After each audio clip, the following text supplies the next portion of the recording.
Hi guys, my name is Nonema Tigela. Welcome to my YouTube channel. So today I want us to talk about the Section 203 drama that happened in court. Judge Rata Mokgoatleng ordered a Section 203 warning without first verifying whether a Section 204 statement even exists, and that is a procedural irregularity of serious concern.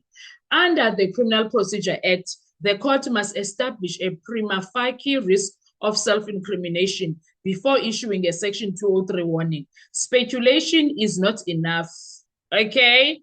Yet, in this instance, no Section 204 statement was tendered, no document was produced, no inquiry was conducted, and no factual basis was laid.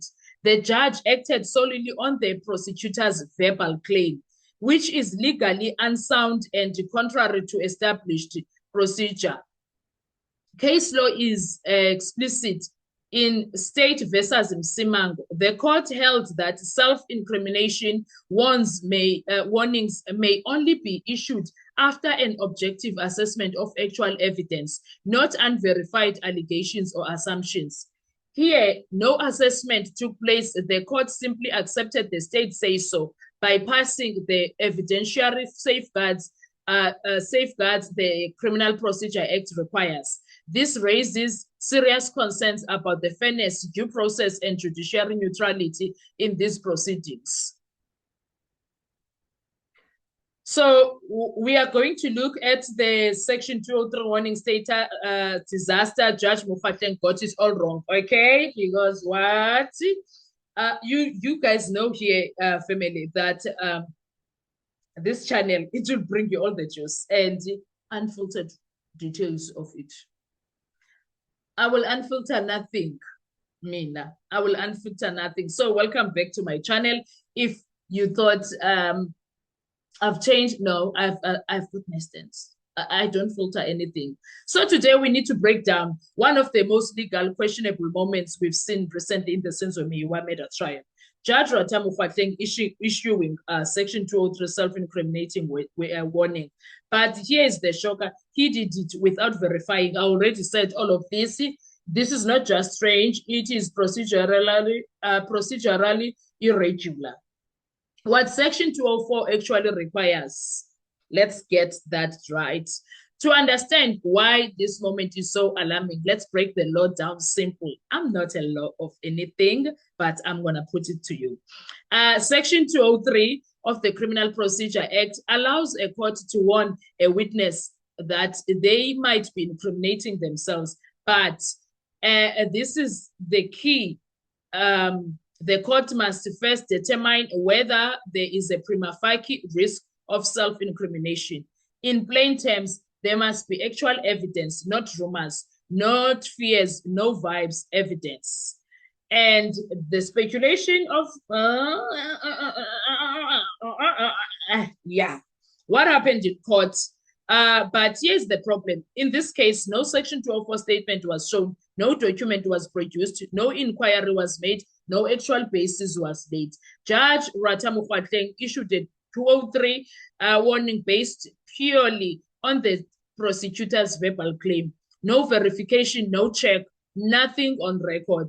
And that is a serious procedural flaw. Why is this legally unsound? Here is why this matters. The prosecutor cannot simply walk into court, point at a witness and say, "My lord, please warn them. They might be incriminating themselves." The Criminal Procedure Act does not operate on trust. It operates on proof. The court must first see something, a statement, a document, a contradiction, something that shows there is a genuine risk of self-incrimination. Case law, State versus Msimango. And if anyone thinks this is a small issue, let's check case law. In State versus Msimango, the court made it crystal clear self-incrimination warnings may only be given after an objective assessment of evidence, not unverified claims. Meaning, you can't just take the state's word for it. The court must evaluate something real. That didn't happen here. The problem, judiciary neutrality that we have in that courtroom, it's the biggest problem that we have in that courtroom. So what does this moment tell us? It raises uncomfortable questions about judiciary neutrality, fairness in the proceedings, the court's reliance on the state's version without scrutiny.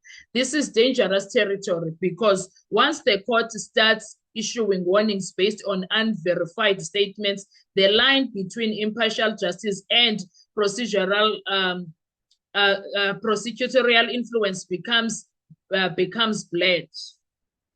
That is what is happening. Okay, they've been blurred. They've been blurring for a long time, if you ask me.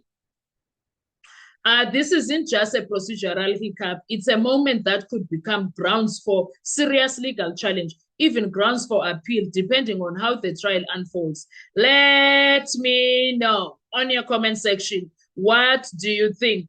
Do you think the judge acted prematurely? Should the defense challenge this? And as always, stay tuned, stay sharp, stay informed. And this is the Senzo Meyiwa Mera trial. And we are watching every detail. And I'll come back to you to give you all the juicy details because it gets exclusive out there. Oh man, it gets exclusive in that courtroom. It doesn't play. It gets really exclusive very fast. So I'm coming back with more details. I want to hear your views. I want to know, what do you think? Do you think Judge Ratha, as much as he looked like, okay, it's whatever, we are here now, you know that he's not incriminating himself, blah, blah, blah. I see what you're trying to do, but man, yeah, this is not gonna fly, even though I would love to assist, but this is not going, because he's always assisting him. But why did he do it? Why did he do it? Why did he do what he did? Judge Ratha. Why did he do what he did? When you do what you do, what you do to me, why did he do that? That was very wrong. That was very, very wrong in all aspects of being wrong. It was wrong. What Judge Ratha did there? Anyway, I want to hear your views on the comment section. Let's talk. Drop your thoughts there. Thank you so much. I'll see you on our next video. Bye-bye.